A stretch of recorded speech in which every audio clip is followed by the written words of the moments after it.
Приветствую вас, многоуважаемые автомобилисты и все, кто любит ремонтировать свои автомобили собственными руками.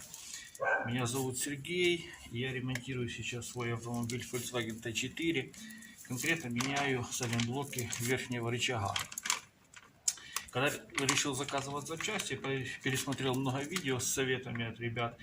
И смотрю, что много советуют такую фирму, как Sidem. Ну, я посмотрел, почитал отзывы и решил заказать тоже такие запчасти. Вот я заказал два таких сайлентблока. Сейчас занимаюсь тем, что разбираю, буду менять. Но на что хотелось бы обратить внимание, тоже оставить какой-то определенный отзыв об этой компании.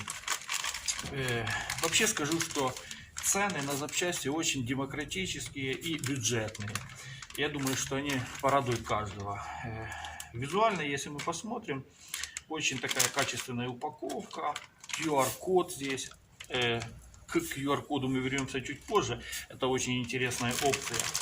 Давайте сейчас осмотрим саму деталь. Ну, если вы посмотрите внимательно, качественный металл, качественная резина, и визуально можем сказать, что запчасть выполнена очень на высоком уровне.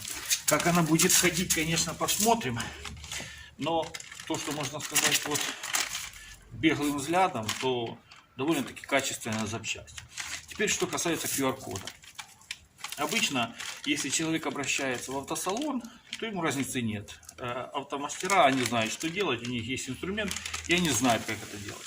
Если же мы ремонтируем автомобиль собственными силами, то, может, не всегда знаем, как это делать или с чего начать. Для этого компания сделала у себя на упаковке вот такой QR-код. Мы сейчас к нему вернемся, поближе поговорим об этом. Но, в общем, хотелось бы сказать, что здесь сделано очень классно, чтобы помочь автомобилисту выполнить ремонт. Если мы наведем телефон на QR-код, то на экране всплывет детальная информация и инструкция, как это делать. Сейчас мы это все увидим.